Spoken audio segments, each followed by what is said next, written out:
안녕하세요. 문서연 선생님입니다. 이번 시간에는 3월 학력평가 풀이를 해보는 시간을 가져보려고 합니다. 생활과 윤리. 1등급 컷 43점, 2등급 컷 37점, 그리고 3등급 컷 31점, 그리고 4등급 26점으로 예상되고 있습니다. 이건 24일 기준 EBS 출처입니다. 그런데 실제 수능은 이거보다 더 어려울 거예요. 왜냐면 지금 이 3월 학력평가 같은 경우에는 고2에서 고3 올라오는 학생들을 대상으로 재수생도 포함되지 않은 시험 문제잖아요. 그런데다가 아직 개념도 그리고 킬러 주제에 대한 이런 정리도 다 끝나지 않은 학생들이 많거든요. 그러니 당연히 이 수능 때에는 이거보다 더 어렵게 출제될 것이고 등급컷도 더 올라갈 겁니다. 그런데 이 등급컷이 이렇게 낮다고 해서 지금 이 등급컷 정도면 한 3문제 틀려도 1등급인 거거든요. 근데 등급컷이 좀 낮다고 해서 3월 학력평가가 엄청 쉬웠냐라고 하면 학생들 입장에선 그러지 않았을 거예요. 까다롭게 느껴질 선지가 있었을 거거든요. 3월 학력평가 오답률 순위 살짝 살펴봅니다. 오답률 1위 자연윤리, 2위 해외원조, 3위 시민불복종, 4위 국가와 시민윤리, 5위 사회정의, 그리고 6위가 교정적 정의입니다. 선생님이 킬러마스터라고 하는 커리큘럼에서 다루는 킬러 주제들이에요. 그리고 실제 선생님이 킬러 주제 7개를 다루는데 여기에서 평화, 칸트의 영구평화론 같은 경우는 요 6개에는 들어가지 않았죠. 선생님이 이렇게 딱 7개의 주제를 다루거든요. 왜냐? 실제 생활과 윤리는 뭐 윤리학, 뭐 죽음관 이런 걸 틀리지 않아요. 그건 되게 쉽거든. 진짜 중요한 이런 킬러 주제들을 다 정리하고 완벽하게 마스터해놔야지 시험장에서 안정적으로 1등급 만점을 맞아올 수 있습니다. 선생님이 이번 모의고사 선생님 킬러 마스터랑 얼마나 잘 연결되는지 이건 선생님이 항상 문제풀이 할 때 보여주는 부분들이에요. 작년 수능 해설 강의에서도 선생님의 킬러 마스터 그리고 퍼펙트 파인을 이렇게 조합해가지고 이런 선지 이렇게 구성된 거다라는 거 이야기했었거든요. 선생님 채널에서 확인할 수 있습니다. 그런데 이번 3월 학력평가도 마찬가지예요. 갑자기 생뚱맞게 없던 개념이 나오지 않아요. 실제 있던 개념들, 교과서, EBS, 그리고 기출문제 얼마나 잘 봤는지 그거가 중요한 부분이거든요. 그런 부분들 선생님이 킬러마스터에 차곡차곡 빼곡하게 정리해놨는데 그런 정리된 부분들에서 쏙쏙 이렇게 문제가 출제되었다라고 할 수 있죠. 이거 선생님과 오답률 1위부터 6위까지 살펴보는 시간 가져봅니다. 오답률 1위, 무려 84.8%의 학생들이 답을 틀린 문제. 왜 그러느냐라고 하면 대부분의 학생들이 기억을 답을 고른 것 같아요. 이게 EBS에서도 이 선지 선택 비율이 나오는데 지금 4번을 고른 학생들 그리고 5번을 고른 학생들이 그 비율 자체가 거진 60%입니다. 이 두 개만. 그러니까 기억을 고르고 나머지를 생각했던 이런 부분들. 그런데 답은 3번이었거든요. 왜 3번이었는지 확인해 봅니다. 자, 이건 선생님이 현장 강의에서 애기들에게 나눠줬던 그 자료 중에 하나인데 선생님이 지금 손글씨 써서 나눠주거든요. 근데 지금 여기를 보면 의무의 근거와 의무의 대상의 설정 이게 자연윤리 전부 다예요. 즉, 그 의무의 대상이 어디까지인지 그리고 나머지 존재들에 대해서는 어떻게 생각하는지 그 근거, 칸트 같은 경우는 이성을 근거로 인간만이 도덕적 고려의 대상이다라고 이야기하죠. 그리고 싱어, 레건, 동물까지가 도덕적 고려의 대상인데 그 기준들, 쾌고감수 능력, 삶의 주체인 존재. 테일러 같은 경우는 생명체 전부, 그리고 레오폴드 같은 경우는 생태계 존재 전부다라고 이야기할 수 있습니다. 자, 그런데 칸트는 인간 이외의 존재에 대해서 어떻게 생각했을까요? 선생님이 3월 학력평가와 연관된 선생님의 책이죠. 킬러마스터라는 책의 그 내용들 가지고 왔습니다. 그러니까 이 내용들을 알고 갔으면 이 답을 고를 수 있었던 거죠. 그럼 먼저 칸트, 싱어, 테일러. 왜냐? 이 갑, 칸트였고 그리고 을, 싱어였고 그리고 병은 테일러거든요. 자, 사상가를 고르는 것부터 어렵다라고 하면 다시 개념부터 정리해야 돼요. 이 직접적 의무의 대상이 인간이다라고 하는 사람 칸트다. 이거 너무 기본입니다. 그 다음 쾌고감수 능력을 가진 존재들 도덕적 고려의 대상이다 싱어. 그리고 목적론적 삶의 중심은 고유의 선을 가지고 있다 테일러. 만약에 사상과 구분부터 헷갈린다라고 한다면 개념부터 정리. 하지만 지금 이 부분은 선지 분석에 포커스를 맞춰져 있어요. 그래서 선지 분석과 관련돼서는 선생님의 킬러 마스터 엑셀표 잠깐 여기에 가지고 왔습니다. 지금 칸트 같은 경우는 선생님이 한 60개 정도의 엑셀표가 있는 것 같아요. 그 중에 3월 학력평가와 연관된 부분들 이렇게 추린 거죠. 그 얘기 요거 알면 됐다는 얘기죠. 자, 이제 확인해 봅니다. 칸트는 이성을 가진 존재만이 도덕적 고려의 대상이야. 그러니 이성을 가지지 않은 동물이라든지 혹은 식물이라든지 혹은 무생물 이런 것들은 당연히 도덕적 가치를 갖지 않습니다. 하지만 인간이 아닌 존재라고 해서 어떠한 가치도 부여되지 않는다는 아닙니다. 왜요? 왜냐? 수단적 가치 가질 수 있잖아. 그리고 선생님이 이거 수업할 때 항상 강조하는 말이 있습니다. 인간 중심주의의 끝판왕, 즉 그런 가치마저도 부여된다라는 말을 씁니다. 자, 생각해봐봐. 내재적 가치라는 말이 있어요. 내재적 가치라는 말은 다른 존재들과 독립적으로 그 자체만으로 가치를 갖는 그 내용을 이야기합니다. 즉 존귀하고 숭고하죠. 칸트 입장에서 내재적 가치를 갖는 존재는 인간만. 그리고 레건 입장에서 내재적 가치를 갖는 존재는 삶의 주체만. 테일러 입장에서 내재적 가치를 갖는 존재는 생명체 전부가 됩니다. 선생님 왜 싱어랑 레오폴드는 얘기 안 하나요? 라고 하면 이건 선생님이 수업에도 다루는 부분인데 직접적으로 언급되기가 조금 어려워요.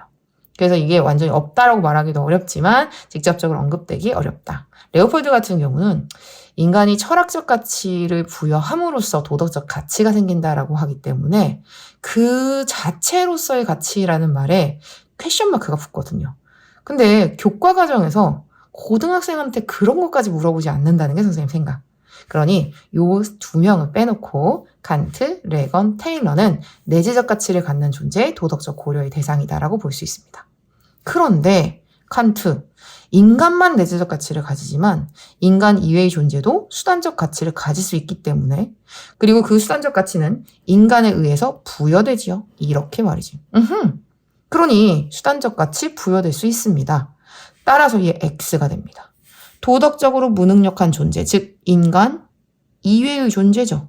이 인간 이외의 존재에도 가치가 부여될 수 있단 말이죠. 어떤 가치? 그렇지. 수단적 가치.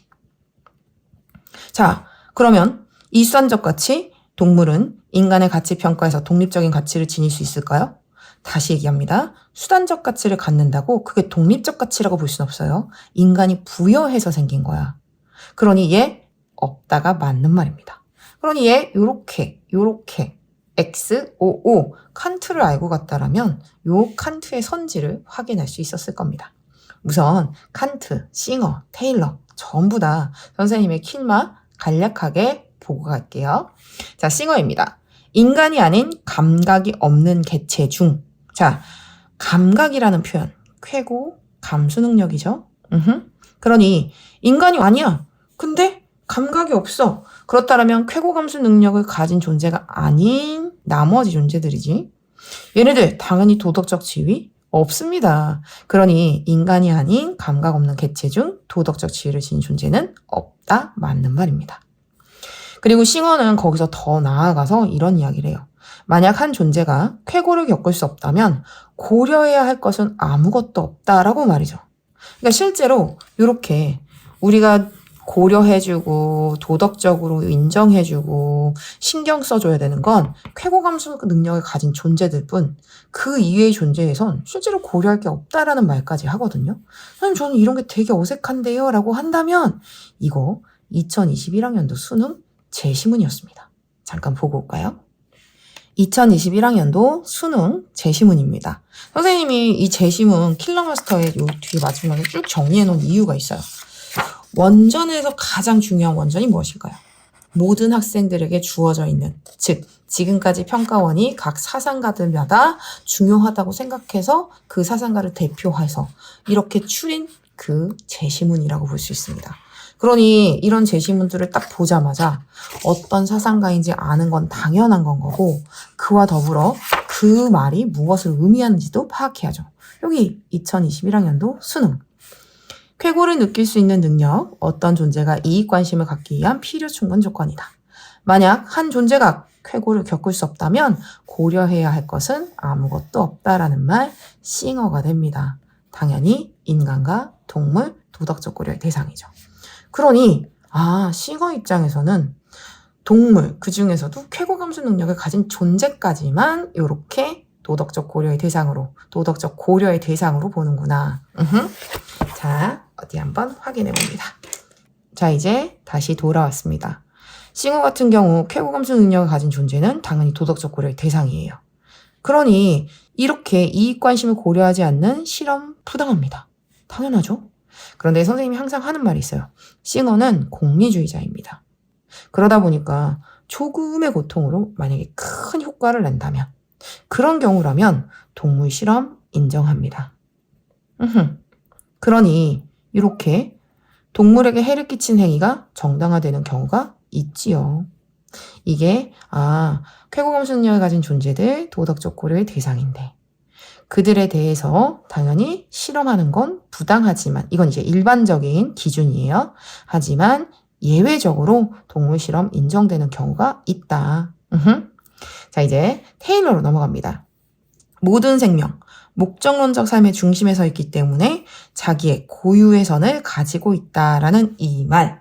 잠깐 또 테일러의 주장 보고 올까요? 선생님이 항상 수업 때 보여주는 선생님의 학원에 있는 테일러 나무입니다. 이 나무에 선생님 여기다 이름 적어놨어요. 테일러.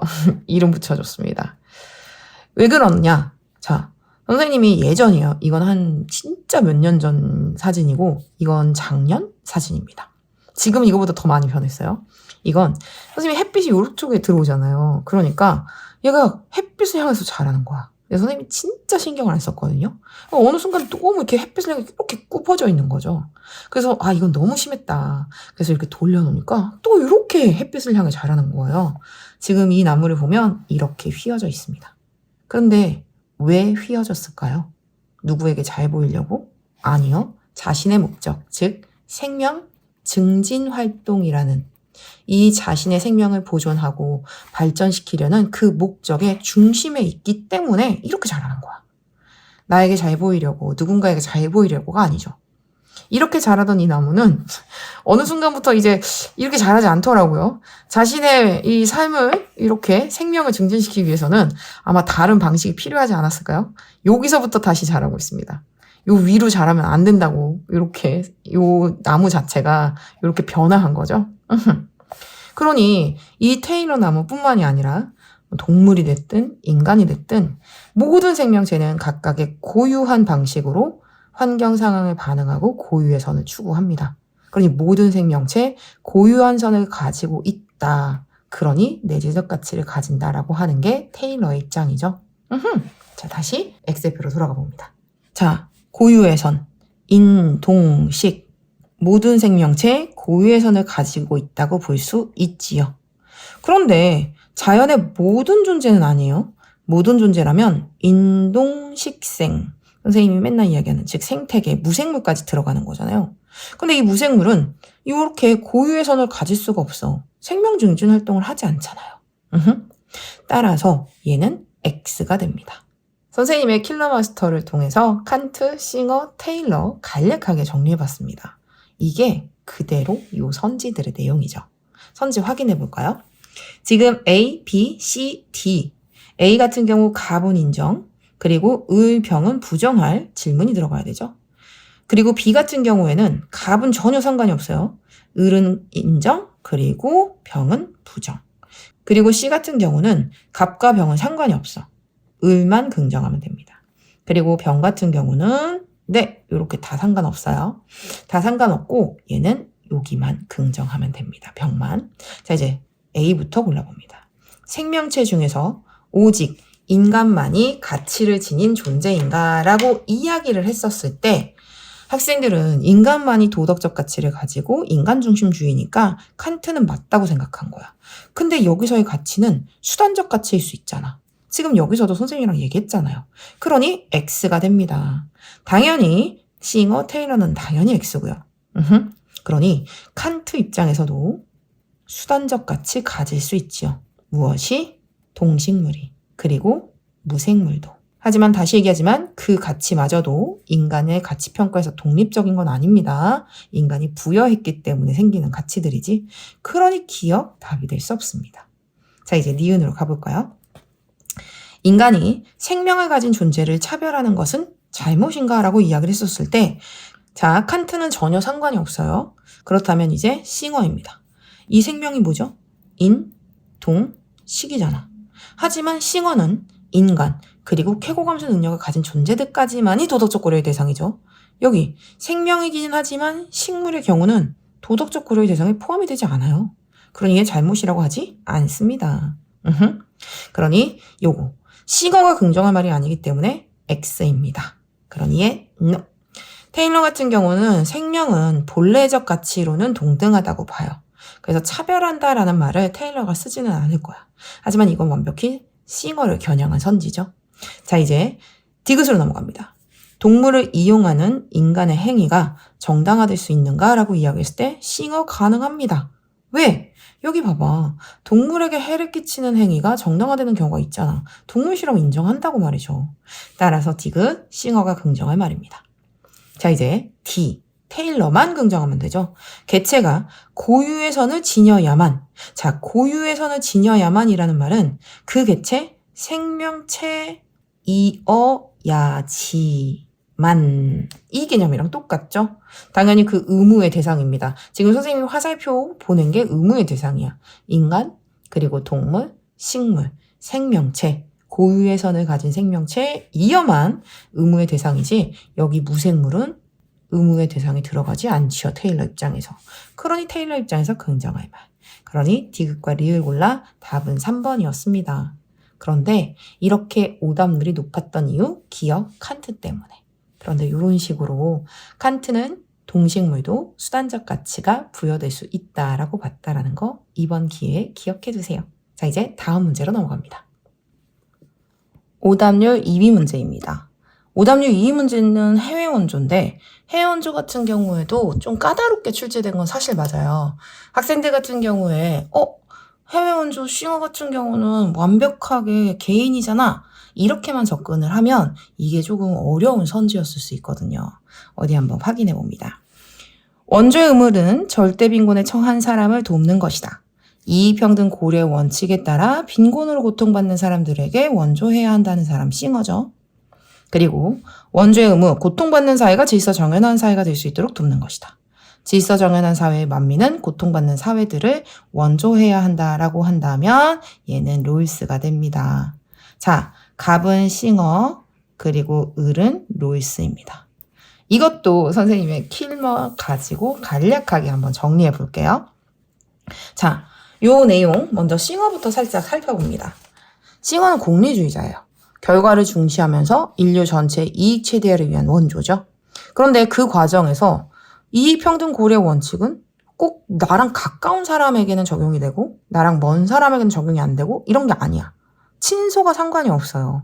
내 이웃이든 소말리아인이든 다 똑같이 고려해야 합니다. 그런데 그 원조의 방식이 최종 대상은 개인이에요. 그러니 개인의 포커스를 맞추고 그 개인이 극단적인 빈곤에서 해결할 수 있도록 그렇게 하기 위해서 도움을 주는 겁니다. 그런데 그 방식이 이렇게 개인에게 직접적으로 주는 방식도 있지만 사회를 통하는 방식도 있어요. 근데 만약에 이 사회가 되게 안 좋은 사회야. 그래서 이 개인에게 이 원조를 가지가 않아. 그렇다면 사회의 정치적 상황을 고려해서 원조를 하지 않아야 되는 경우도 존재하지요. 이건 실제 원전에도 있는 내용입니다. 잠깐 싱어의 실천윤리학 책 보고 옵니다. 싱어의 실천윤리학입니다. 선생님 같은 경우에 이제 책이 너무 무겁다 보니까 이거 다 선생님이 다 일일이 커팅해서 스캔해가지고 이렇게 가지고 다니거든요. 실천윤리학의 이제 빈부 문제 파트에 해당하는 부분이에요. 아까 선생님이 그 그림 기억나시죠? 즉 원조의 주체는 누가 되든 상관이 없어요. 그 원조의 주체는 결국 개인의 빈곤 해결을 위해서 노력을 해야 되는데 그 과정에 사회가 갈 수도 있는 거야. 이게 정부 그리고 사회일 수도 있는 거죠. 이걸 통해서도 갈 수 있는 거야. 근데 이제 얘기를 하는 거예요. 빈곤하고 인구 과잉인 나라로서 종교적이거나 민족적인 이유로 피임 도구를 사용을 하지 않아. 그래서 인구 성장률을 늦추기를 거부하는 나라에 대해서 우리는 무엇을 해야 될까? 이건 뭐냐면, 그러니까 이 나라가 이 빈곤한 이 상태를 계속 유지하게끔 그냥 그런 정책을 펼치고 있는 거죠. 이 얘기는 뭐냐면 우리가 뭔가를 해결을 하려고 도와줘도 이 나라의 이 사회 정책 때문에 이들의 빈곤에 해결이 도움이 되지 않을 거라는 거죠. 그러니 우리는 그 정부가 우리의 원조를 헛되게 만들 정책을 집행하는 나라를 원조할 책무는 없다. 이게 바로 그 정책이 뭔데?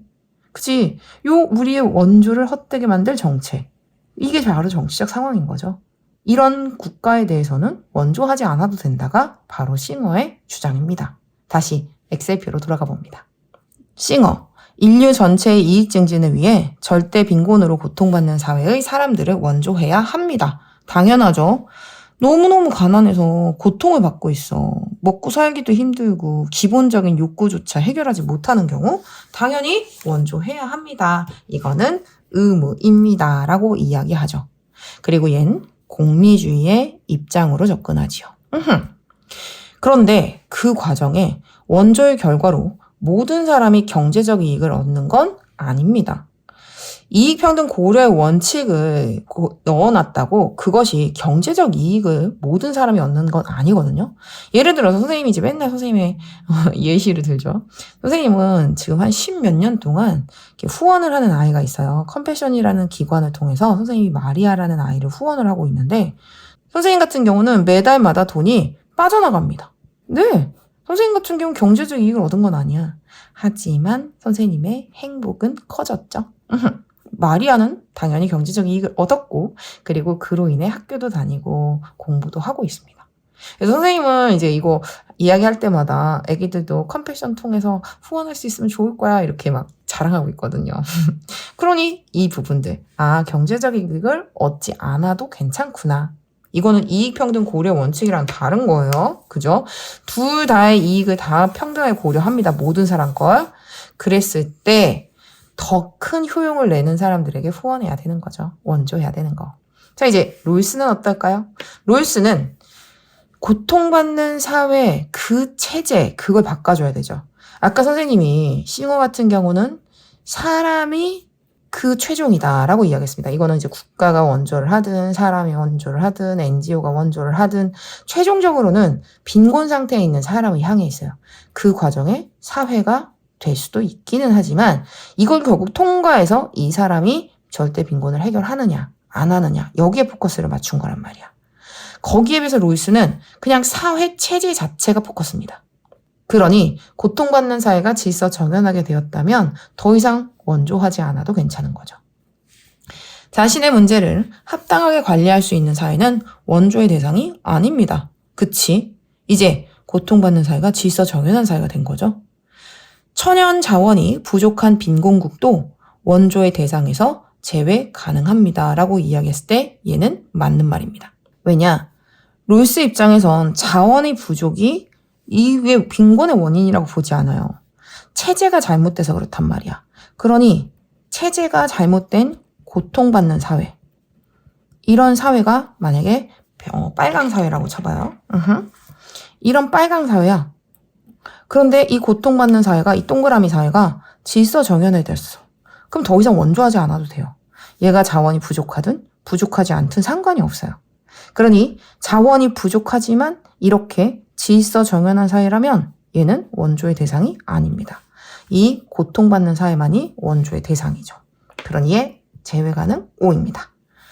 빈곤으로 고통받는 사람을 원조하지 않아도 되는 경우가 있다? 싱어 입장에서 네, 맞습니다. 왜? 이 경우 아까 선생님이 원전 보여줬잖아요. 사회가 잘못된 경우도 마찬가지고 또 하나는 내가 빈곤 상태야. 그래서 내가 더 가난해. 이런 경우라도 하지 않아도 되는 경우가 있습니다. 싱어는 이렇게 이야기합니다. 원조의 주체가 도덕적으로 상응하는 중요한 것을 희생해 가면서까지 원조하라고까지 얘기하지 않거든요. 그러니까 빈곤으로 고통받는 사람 원조하지 않아도 되는 경우 있습니다. 그리고 특정 빈곤국에 대한 원조를 중단해야 되는 경우가 있다. 빈곤국, 나라에 대해서 원조 중단해야 되는 경우 존재하지요. 아까 피임을 하지 말라고 하는 나라, 그 정책을 통해서 오히려 절대 빈곤이 늘어나는 상황이라면 원조 중단할 수 있는 건 거예요. 롤스 다시 돌아왔습니다. 롤스, 원조의 목표는 사람들의 고통을 줄이고 기본 욕구를 충족시키는데 no! 원조의 목표는 사회 체제의 개선입니다. 즉, 고통받는 사회를 어떻게? 그렇지, 질서 정연한 사회로 바꾸는 게 목표입니다. 따라서 원조의 목표, 사람들의 고통을 줄이고 기본 욕구 충족 X가 됩니다. 오히려 이건 싱어가 긍정할 말이죠. 원조의 목적, 고통받는 사회, 질서 정연한 사회 구성원이 되도록 하는 데 있어요. O가 되지요. 자, 이걸 바탕으로 이렇게 정리를 했어. 그렇다면 이걸 가지고 3월 학력평가 풀어볼까요? 원조는 원조 대상뿐만 아니라 원조 주체의 이익도 증진이라고 이야기를 하는데 싱어가 부정할 말입니다. 싱어 뭐라고 그러겠죠? 여기 경제적 이익 얻어야만 하는 거 아니라 그랬잖아요. 그죠? 그러니 X, 싱어랑 해당되지 않아요. 니은입니다. 자원 빈곤국을 모두 원조 대상국으로 삼을 필요는 없습니다. 라고 한다면 롤스 입장에서도 천연자원이 부족해도 원조 대상에서 제외될 수 있고요. 싱어, 특정 빈곤국에 대해 원조 중단해야 되는 경우 있죠. 그러니 모두 원조 대상국으로 삼을 필요 없습니다. 그러니 니은 띵동 맞는 말입니다. 그 다음 원조 대상국의 정치 상황을 고려해야 한다. 고통받는 사회인지 아닌지 사회 체제 봐야 되니까 당연히 롤스 맞고요. 그 다음 싱어도 특정 빈곤국, 어떤 빈곤국? 그렇지. 절대 빈곤을 증진시키는 정책을 쓰는 빈곤국은 원조의 대상에서 제외되죠. 그러니까 얘 O가 됩니다. 그러니 디귿 맞는 말입니다. 이제 리을입니다. 절대 빈곤층의 처지 개선이 원조의 주된 목표는 아니다. 이거 봐. 원조의 목표, 고통을 줄이고 기본 욕구를 충족시키는 데 있지 않습니다. 롤스 같은 경우 고통받는 사회가 질서정연한 사회로 바뀌게끔 하는 거죠. 그런데 누구? 싱어는 네, 절대 빈곤으로 고통받는 사람들을 원조해야 합니다. 그러니 싱어는 주된 목표 맞으니까 아니다라고 이야기하는 건 롤스만이 되겠죠. 그러니 C에 해당합니다. 니은, 디귿, 리을 골라 답은 5번 됩니다. 어떤가요? 두루뭉실하다, 말장난이다 이런 거 아니에요. 완벽하게 그 원조의 대상 그리고 그 원조에 할 수 있는 그 기준 이런 부분들도 다 설정되어 있는 겁니다. 자, 이렇게 해서 오답률 2 해외 원조도 살펴보았습니다. 이제 다음 문제로 넘어가 봅니다. 오답률 3위 롤스의 시민불복종 문제였습니다. 롤스 시민불복종 좀 까다로워요. 그래서 애기들이 특히 많이 틀리고 항상 오답률 5위 안에 거의 자리 잡고 있습니다. 그러니 요거 왜 시민불복종이 이루어지는지 그리고 이 시민불복종이 정당화되려면 어떤 조건들을 충족해야 하는지들을 다 꼼꼼히 기억하고 계셔야 됩니다. 시작해볼까요? 우리는 시민불복종 행위를 통해 공동사회의 다수자가 갖는 정의감을 나타내게 된다. 그리고 우리의 신중한 견지에서 볼 때 자유롭고 평등한 사람들 사이에 사회 협동체의 원칙이 존중되고 있지 않음을 선언하게 한다라고 이야기하는 부분 롤스입니다. 자, 롤스 시민불복종도 잠깐 정리해봅니다. 선생님의 킬러 마스터에 이렇게 2페이지를 빼곡하게 자리 잡고 있습니다. 혁명과 시민불복종 구분해야 되고 그리고 요 시민불복종 거의 정의로운 사회에서 이 거의 정의로운 사회를 지키면서 일부 부정의를 바꾸려고 하는 거예요. 이유는 그런 거예요. 선생님이 항상 이야기를 합니다. 여기 9등급의 학생이 있어요. 그리고 여기 1등급의 학생이 있는데 한 번도 만점을 맞아본 적이 없어. 만점을 맞았으면 좋겠습니다. 9등급도 만점 맞았으면 좋겠고 그리고 1등급도 만점 맞았으면 좋겠습니다. 근데 이 둘이 공부하는 방법이 같을까? 아니지. 9등급이라면 개념부터 써야 되고 읽기부터 잘해야 됩니다. 근데 1등급이라면 일부 오답만 꼼꼼하게 이 디테일을 봐야 되는 거죠. 바로 이게 시민불복종이라고 생각하면 돼요. 이게 혁명이고 그냥 엉망진창이야. 아예 아무것도 없어. 그럼 체제 자체가 잘못됐어. 그럼 혁명해야 돼. 하지만 어느 정도 다 되어 있어. 하지만 완벽하진 않아. 부정의가 존재해. 그럼 그 부정의만 바꾸는 건 바로 시민불복종이라고 볼 수 있는 건 거죠. 그러니 폭력을 행사하고 그 다음 이런 시위를 하고 이러한 혁명과는 다른 겁니다. 시민복종은 우선 기본적으로 체제를 지켜야 되거든. 생각해보세요. 애기들이 이 원초적 입장에서 바라본다라는 거. 애기들이 원초적 입장에서 내가 1등급을 아예 깨부수고 다시 처음부터 윤리학부터 시작한다고? 아니지. 원초적 입장에서 합리적인 사고를 한다라면 당사자들은 정의로운 체제의 안정성을 유지하기 위해서 정당한 시민불복종의 조건을 채택하게 됩니다. 체제는 지키면서 합법성을 인정하면서 일부 부정의한 법과 정책에만 저항하는 걸로 말이죠. 그러니 시민불복종 그 대상도 완전히 정해져 있고 그리고 그 시민불복종의 방법도 정리되어 있습니다. 자, 이제 다시 엑셀표로 돌아갑니다. 자, 롤스는 거의 정의로운 사회에서 일부 부정의가 존재하는 상황. 이것만 고치면 더 정의로워지잖아요. 그죠? 더 정의로워지는. 그러니 이렇게 하기 위해서 시민불복종을 하는 거야. 그러니 거의 정의로운 사회의 체제는 그대로 지킵니다. 그러니 그 체제를 지키기 위해서 기본적으로 부정의하다고 할지라도 우선은 법을 지킬 이러한 의무가 존재합니다. 볼까요? 헌법이 정의로우며 그로부터 이익을 받고 또 받을 예정이라면 우리는 다수자가 정한 법이 부정의하다고 할지라도 그에 따라야 할 의무를 갖습니다. 왜? 체제의 안정성을 지키기 위해서. 이걸 깨부술 순 없잖아. 그러니 이 체제의 안정성을 지키기 위해서 그걸 지키면서 더 정의로워지는 게 시민불복종이거든요. 사회의 기본 구조가 합당하게 정의로운 경우, 즉 거의 정의로운 사회라는 거죠. 그 부정의가 지나치지만 않으면 부정의한 법도 구속력이 있음을 인정해야 합니다. 그러니 준수해야죠, 법. 그러면 이런 시민불복종, 거의 정의로운 사회 내에서 그 체제의 합법성을 인정하는 시민들에게서만 체제의 합법성을 인정해야 돼. 즉, 거의 정의로운 사회는 지키면서 그 체제는 인정하면서 일부 부정의만 바꾸는 거죠. 아까 그림 기억나시죠? 그러니 시민불복종은 국가 체제의 합법성을 인정합니다. 하지만 일부 부정의한 법을 지키지 않았기 때문에 위법행위죠. 그러니 엔 5가 됩니다. 그리고 이야기합니다. 거의 정의로운 사회의 체제의 안정성에 기여하는 것. 즉, 이게 바로 시민불복종. 왜? 더 정의로워지니까. 시민불복종을 통해 더 정의롭게 만들기. 이것들 그 사회 구성원에게 요구가 되는 자연적 의무입니다. 5입니다. 그러니 우선은 기본적으로 부정의하다고 할지라도 법을 지키고 그리고 일부 부정의한 법을 어기면서 더 정의롭게 만드는 거. 이거 의무다라고 하는 거죠. 시민불복종은 신중하고 양심적인 정치적 신념의 표현입니다. 더 정의로워지고 싶어하는 그런 양심적 신념 말이죠.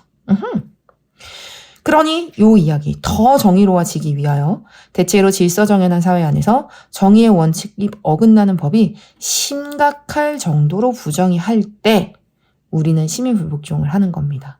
아하, 이런 시민불복종 양심적이고 정치적인 신념의 표현이군요. 자, 이거 가지고 이제 선지 OX 판별해 봅니다. 기억부터 볼게요. 부정의의 정도가 심각하지 않은 법은 준수되어야 한다. 당연하지. 이거 봐봐. 부정의한 법도 구속력 있대잖아요. 그 부정의가 지나치지만 않으면 말이죠. 그러니 기억 맞는 말입니다. 니은, 시민불복종은 비합법적 정부의 대안이 아니야. 체제의 합법성을 인정하는 그 시민들에 의해서 그 체제는 지키면서 위법하는 겁니다. 일부 부정의한 법과 정책에 대해서만. 그러니 니은 답이 될 수 없습니다. 자, 이제 디귿입니다. 시민불복종으로 인해 준법의 의무, 이거 준법의 의무잖아. 그에 따라야 할 의무, 그리고 부정의에 저항할 의무, 애기야. 부정의에 저항할 의무가 바로 정의롭게 만드는 게 자연적 의무래잖아. 이런 의무는 상충될 수 있죠. 그러니에 맞는 말. 왜냐면 부정의에 저항할 의무는 바로 위법해야 한다는 거거든요. 무엇을 통해? 시민불복종을 통해. 그러니 법을 위반해야 한단 말이야. 이거 정의를 지키는 것도 의무인데? 근데 법을 지키는 것도 의무인데? 이것 두 개가 상충되죠. 정의를 지키기 위해 법을 준수하지 않아야 되니까. 그러니 디귿 맞는 말입니다. 리을, 시민 불복종은 민주사회 시민들이 갖는 양심적 신념들 간의 불일치를 줄일 수 있습니다. 자, 이거 보세요. 시민 불복종은 신중하고 양심적인 정치적 신념의 표현이다라는 건 뭐냐면 정의를 추구하는, 즉 양심적이고 그리고 정치적인 신념으로서 정의를 추구하고 있는데 지금 부정의가 존재하는 상황이죠. 그런데 시민 불복종을 해서 이 부정의를 없앤다면 이 간극을 줄일 수 있지요. 그러니 기역, 디귿, 리을. 답은 4번 됩니다. 어떤가요?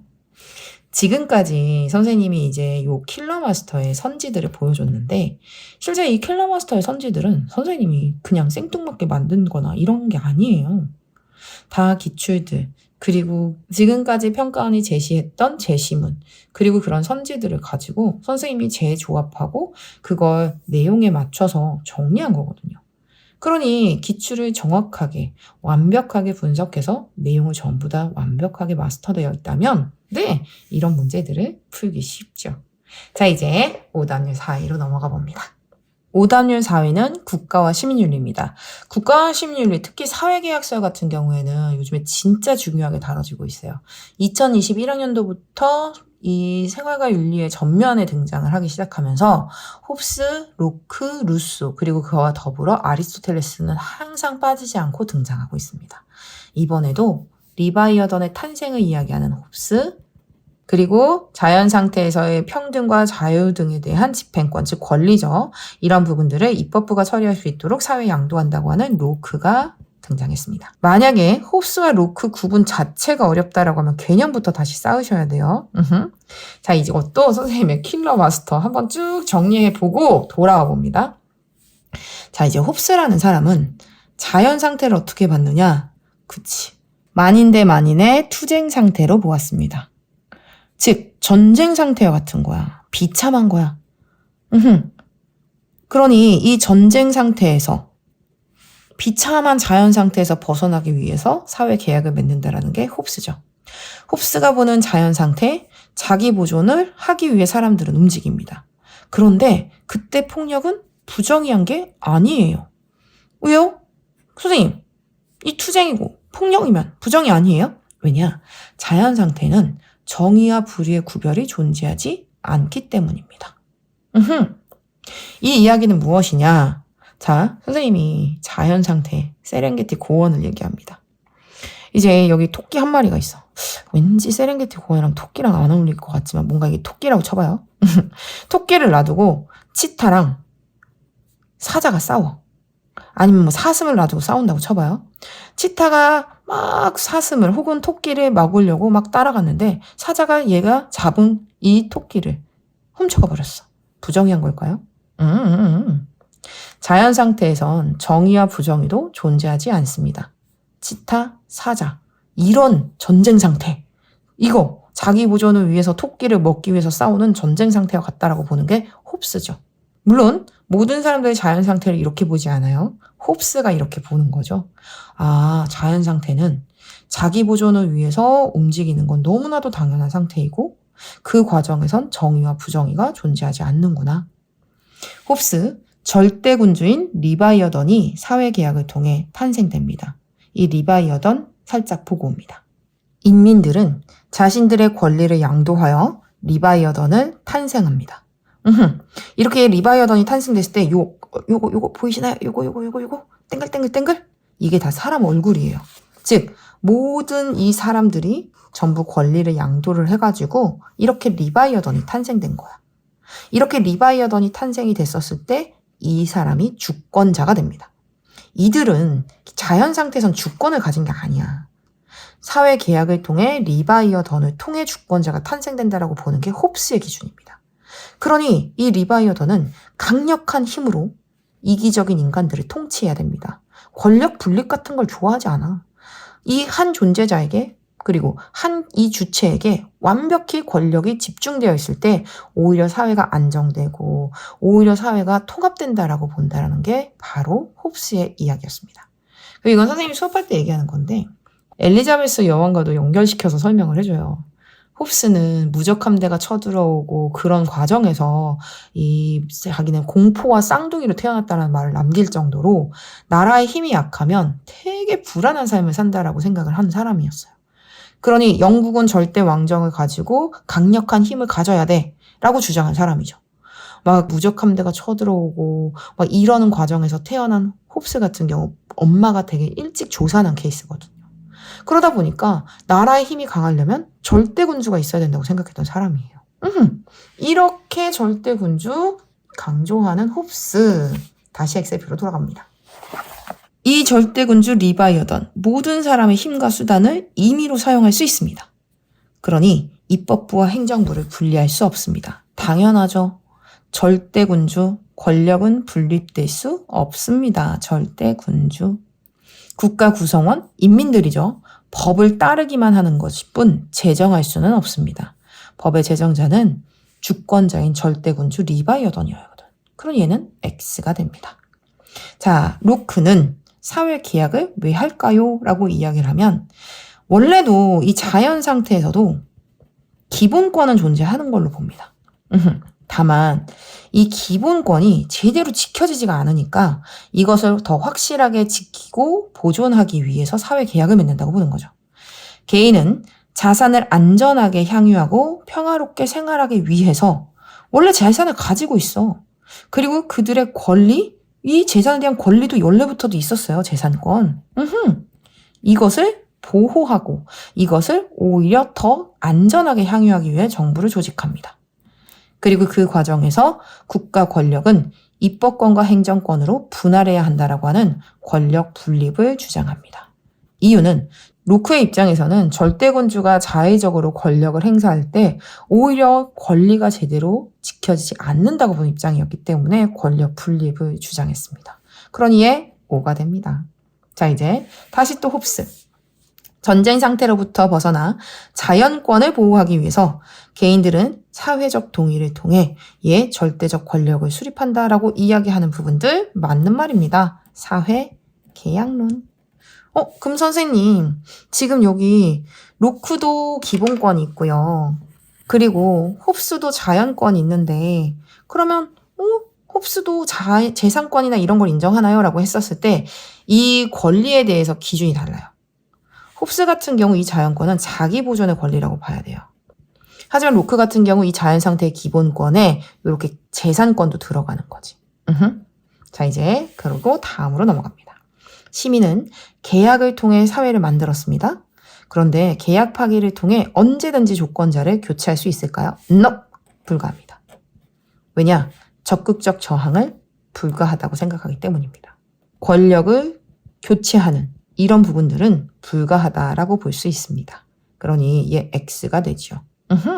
자, 이렇게 홉스와 로크를 또 간략하게 봤습니다.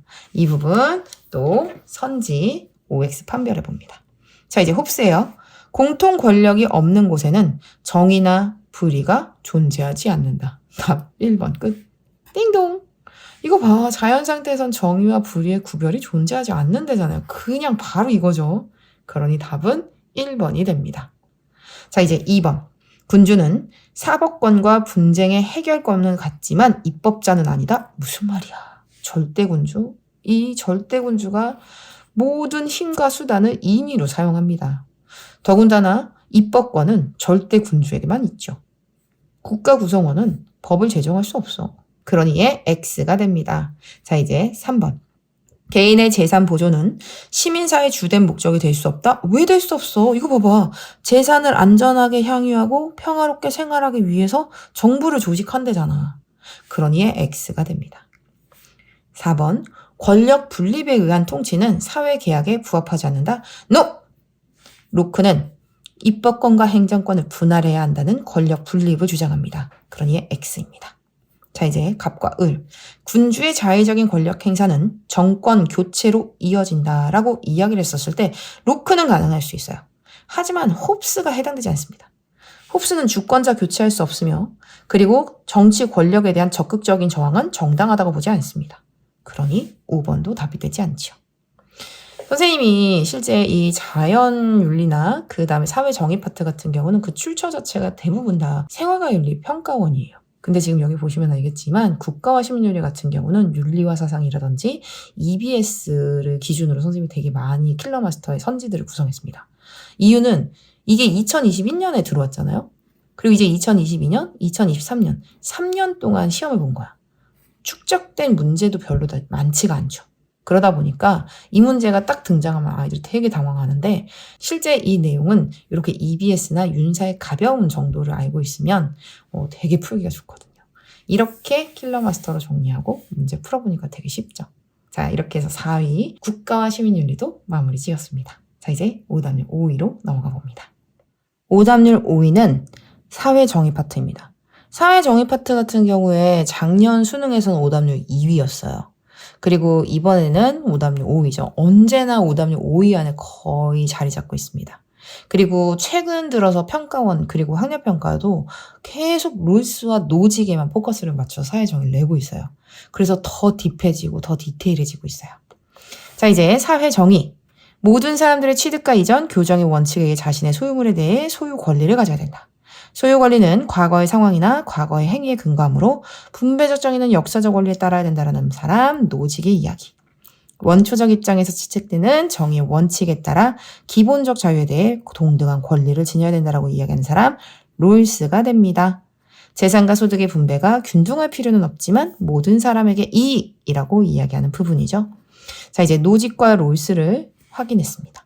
이제 노직 이야기, 롤스 이야기를 하는데 이것도 선생님이 잠깐 노직의 이 정의, 즉 취득과 이전의 정의를 한번 보고 옵니다. 선생님이 수업 때 하는 말이 있어요. 노직이 살아서 나의 이 표를 봤으면 완벽하게 퍼펙트다라고 얘기했을 거라고. 왜냐? 실제 딱 그냥 이 표만 이해하면 노직의 모든 이야기가 다 이해가 됩니다.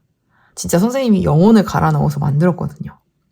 노직은 취득과 이전에서 그 정의의 원칙에 따라 분배가 이루어져야 된다고 봅니다. 그럼 취득에는 조건 2개가 있다고 보시면 돼요. 조건 1은 전제인데 타인의 권리를 침해하면 안 돼요. 조건 2는 자발적 노동을 통해 즉 굿주죠. 즉 이렇게 재화를 획득하거나 자연으로부터 재화를 획득할 수 있습니다. 이게 취득이야. 이전은 이 조건 1, 즉 첫 번째가 전제인데 정당한 소유권을 가진 사람이어야 됩니다. 이 정당한 소유권이라는 건 뭐냐면 이 앞에 모든 과정이 전부 다 정당해야 돼. 한 번이라도 정당하지 않으면 안 되는 경우죠. 그리고 조건 2는 이전에서 자신의 소유물, 즉 정당한 소유권을 가진 사람이 자신의 소유물을 자유롭게 자기의 의지에 따라 이전해야 됩니다. 만약에 취득에서 조건 1, 요거 전제죠. 전제도 정의로웠고 그 다음 조건 2도 정의로웠어. 그럼 웬 정의? 정부는 여기에 개입할 수 없어요. 이전 얘도 조건 1, 2가 전부 다 이 앞에가 다 동그라미잖아. 그러니까 여기가 앞에가 다 동그라미면 정당한 소유권을 가진 거야. 정당한 소유권을 가진 자가 자신의 소유물을 자유롭게 이전했다면 얘도 정의야. 그러면 요거 앞에가 다 정의야. 동글. 그럼 여기도 또 동글이야. 정당한 소유권을 가진 거거든요. 그럼 얘는 또 정의롭게 이전했대. 또 정의야. 이 경우 정부는 개입 불가입니다. 당연하지. 즉 정부는 여기 개입할 수가 없어. 왜냐? 다 정의로운 상태인데 정부가 굳이 개입을 할 수가 없는 거죠. 근데 이 경우를 봐요. 조건 1. 타인의 권리를 침해하면서 내가 자발적으로 자연으로부터 무언가를 취득했어. 그럼 부정이죠. 그래서 선생님이 맨날 똑같은 이야기합니다. 왜? 예시 자체를 기억하라고. 태평양의 고래 다 잡을 수 없어요. 태평양 참치 다 잡을 수 없어요. 태평양은 공해입니다. 공해라는 건 공공의 바다야. 그러니까 주인이 없어요. 근데 내가 만약에 태평양의 고래를 그리고 이 참치를 다 잡아오면 타인의 권리 침해하는 거죠. 그들은 이 참치를 먹을 수 없잖아. 이런 경우 내가 자발적으로 노동해서 이렇게 자연으로부터 얻었다고 할지라도 얘는 부정이야. 앞에 부정의가 하나라도 있으면 얘는 부정의한 거야. 정당한 소유권을 가지지 못했죠. 그러니 그 참치를 자유롭게 이전해도 얘는 또 부정이야. 만약에 취득이 정의로웠던 경우라도 생각을 해봐요. 정당한 취득을 했어요. 타인의 권리도 침해하지 않았고 그 다음에 이렇게 자발적인 노동, 자연으로부터 뭐 이렇게 취득을 했어. 그럼 정의야. 그런데 누군가가 이렇게 훔쳤어. 자유롭게 이전한 게 아니라 훔쳐간 경우. 그렇다면 여긴 부정입니다. 그러면 정당한 소유권을 가질 수 없죠. 이 경우 최초의 취득이 정당했던 재화도 교정의 대상이 될 수 있습니다. 이땐 정부가 개입해야지.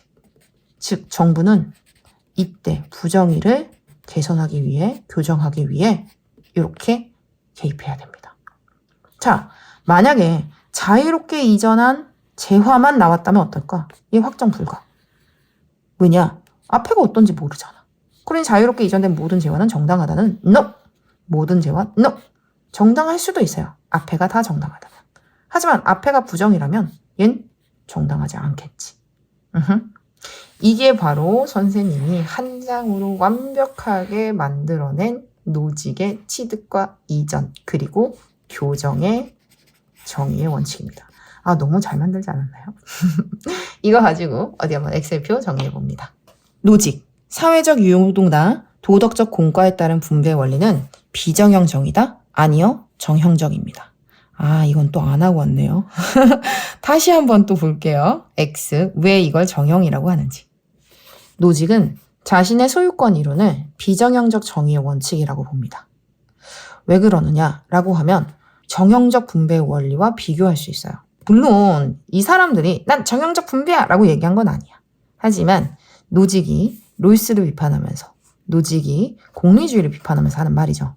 그의 무엇에 따라 각자에게라는 걸 충족시키는 건 결국은 정해진 분배라는 거야. 자, 공리주의라면 이 전체 파이가 큰 50짜리 주머니 A를 선택할 겁니다. 하지만 최소 수혜자에게 최대 혜택을 주는 롤스라면 최소 수혜자가 14라도 가져가는 B주머니를 선택하겠죠? 근데 이건 정형적이야.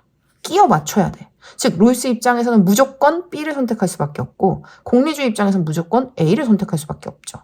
근데 노직은 A가 정의로운 걸까요? B가 정의로운 걸까요? 그런 거 정해져 있지 않아. 그냥 취득과 이전의 이러한 원리만 충족했다면 이것만 다 정의로웠다면 이게 50이든 이게 48이든 이게 빵이든 이게 10이든 상관이 없는 거야. 따라서 이런 정형적 분배 원리를 싫어합니다. 그래서 도덕적 공과 역사적이지만 정형적이어서 싫어하고 IQ 같은 경우는 비역사적이면서 정형적이어서 싫어합니다. 이런 예시들도 있지요. 아, 이런 것들 정형적 정의의 분배의 원칙이기 때문에 싫어하는구나.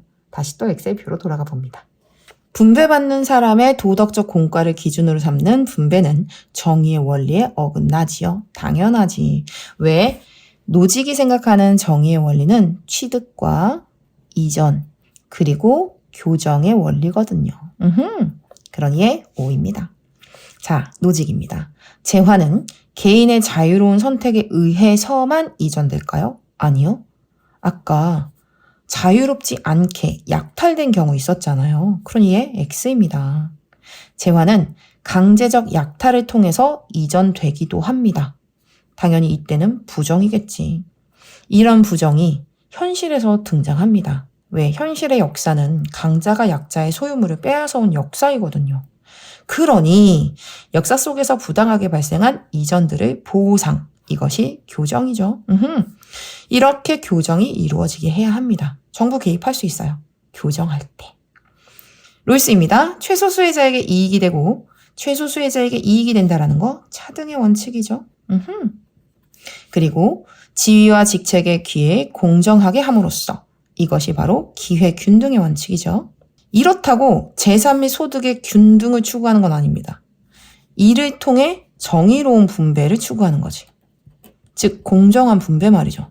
균등 분배를 추구하는 게 아니에요. 롤스도 한번 확인해 볼까요? 롤스. 자, 원빈처럼 태어나고 내빈처럼 태어났어. 태어났는데 자연적 우연성이 어마어마한 거죠. 근데 요 자체는 임의적인 사실이기 때문에 이 자체는 정의도 부정의도 아니야. 하지만 이런 임의적 사실, 즉 천부적 재능의 우연성에 의해서 소득과 부가 분배되는 상황은 부정입니다. 이 상황은 부정인 거죠. 그래서 이렇게 정의의 원칙을 적용해야 합니다. 정의의 원칙에 의해 부와 소득이 분배돼야 되죠. 이 경우 세금을 내서 6억을 가져갔다면 그리고 최소 수혜자 200만 원 플러스 알파 베타의 혜택을 받게 되었다면 이게 불평등하잖아. 엄청난 빈부격차잖아요.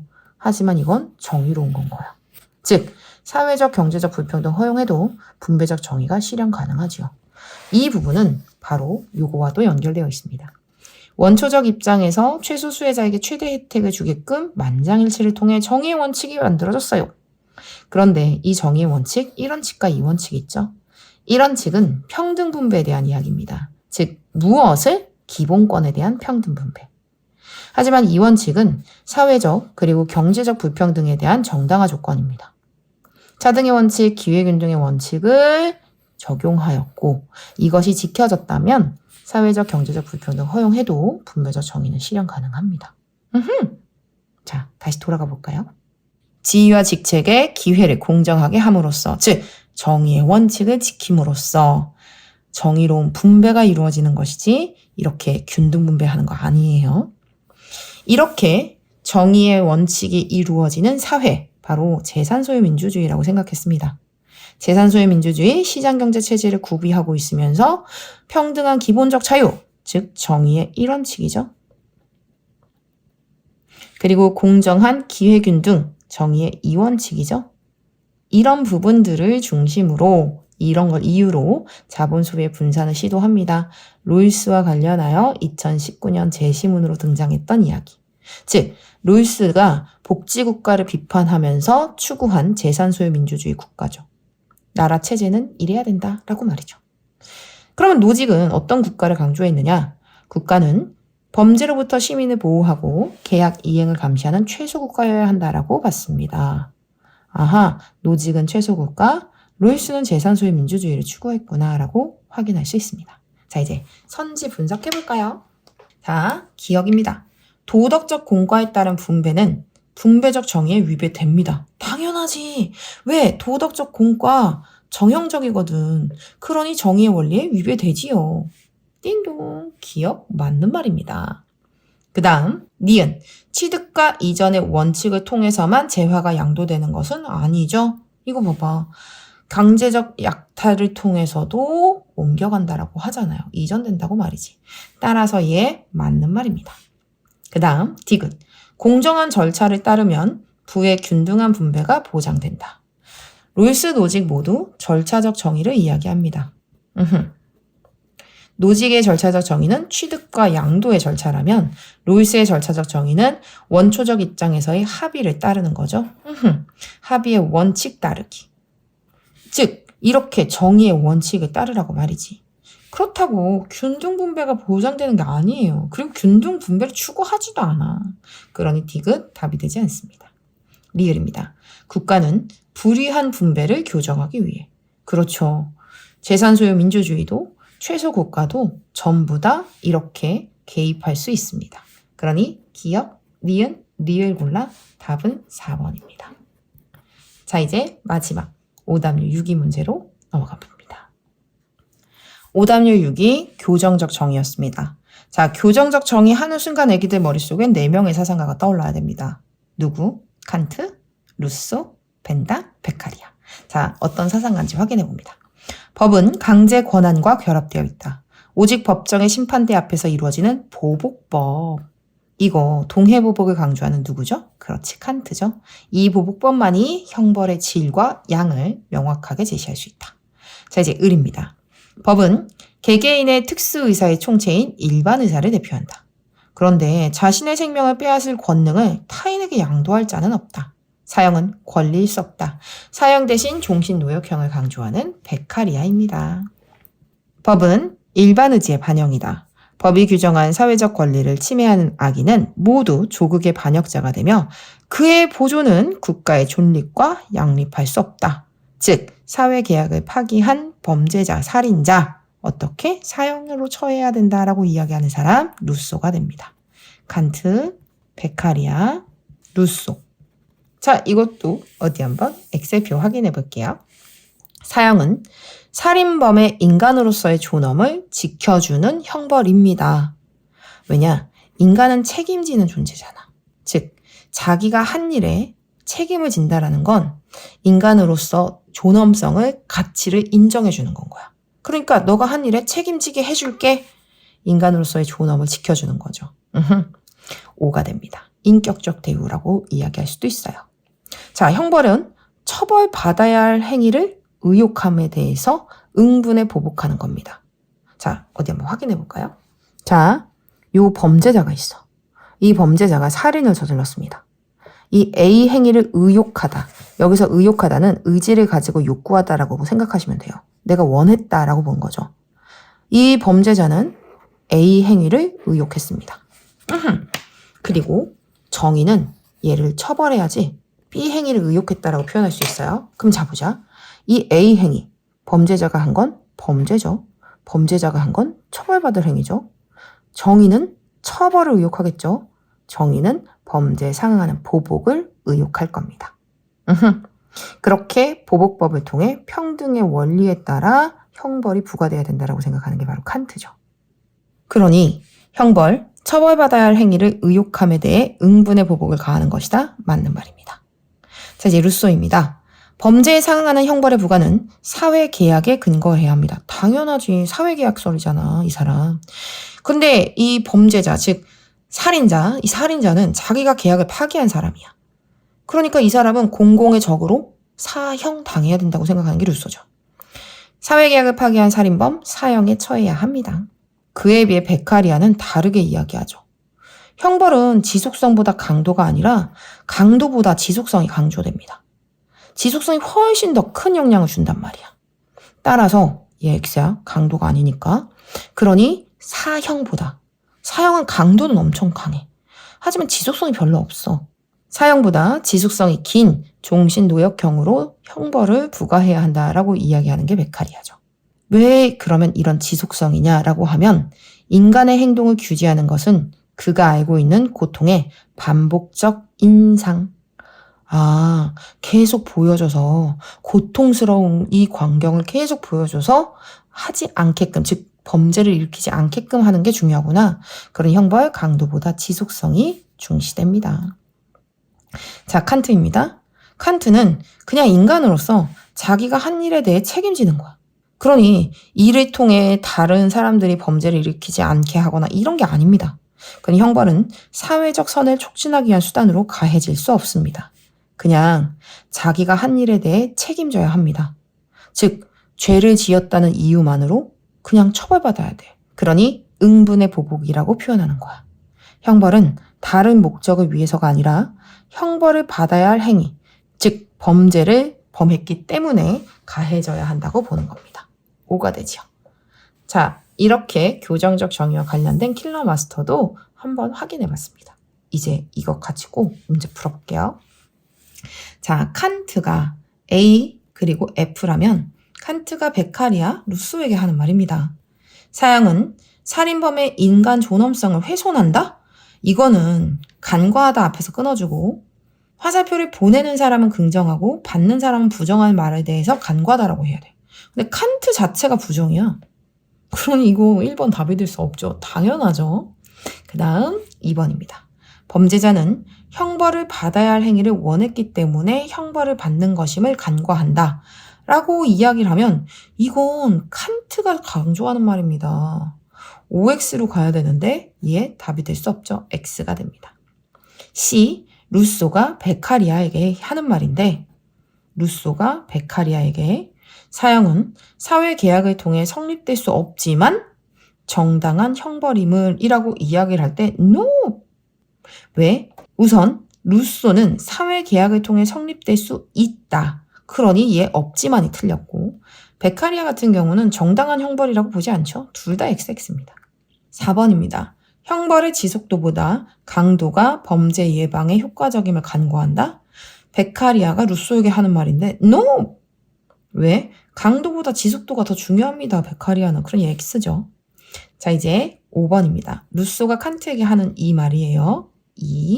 자, 루소는 긍정하고 칸트는 부정하는 말. 루소, 시민의 사회의 선을 위한 수단으로 가해질 수 있습니다. 선생님이 이 이야기는 빠졌네요. 루소와 관련된 이야기입니다. 모든 형벌, 공공의 이익을 위해서 집행되어야 합니다.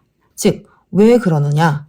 루소는 이야기를 해요. 뭐라고 이야기를 하냐면 이렇게 우리는 사회 계약을 통해 계약자의 생명 보존을 하려고 합니다. 그러니 당연히 내가 지금 나의 생명 보존을 위해서 계약을 하는 거잖아. 그러니 그 모든 권리들을 양도해가지고 일반 의지 감독하에 둔단 말이야. 그러니 형벌과 관련된 법이라든지 모든 법들은 공공의 이익을 지향하는 일반 의지를 반영해야 합니다. 그치?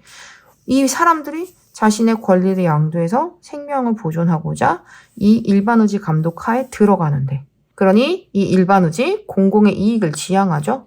그럼 법 이런 부분을 반영해야 하며 당연히 형벌도 그 법에 의해 공공의 이익을 위해 집행돼야 되죠. 공공의 이익이 바로 사회적 선이라고 볼 수 있겠죠? 그러니 형벌, 시민사회의 선을 위한 수단으로 가해질 수 있습니다. 하지만 칸트는 이렇게 사회적 선을 촉진하기 위한 수단으로 가해질 수 없죠. 루소 긍정, 칸트가 부정하는 말에 간과하다라는 말, 그러니 답 5번입니다. 자, 이렇게 해서 오답률 1위부터 6위까지 살펴봤습니다. 선생님 목이 아픈 걸 보니까 엄청 오래 떠든 것 같아요. 근데 선생님은 이렇게 시간이 길더라도 이런 부분을 꼭 얘기해주고 싶었어요. 생활관리 말장난이에요. 아, 이거 똑같은 말을 조금 바꾼 것 같아요. 이런 게 아니라 정확하게 행위의 주체와 행위의 대상을 구분하고, 그리고 자신이 주장하는 바에 대한 기준이 설정되어 있으며 무엇을 강조하는지 각 사상가들마다 이야기하는 부분을 명확하게 알고 있다면 그러면 이런 내용들을 근거로 확실하게 답을 고를 수 있습니다. 생활관리 공부하는 친구들에게 그런 확신이 있었으면 좋겠습니다. 자, 오늘 영상은 여기까지. 다음에 더 좋은 영상으로 찾아뵙겠습니다. 안녕. 다음 시간에 또 만나요.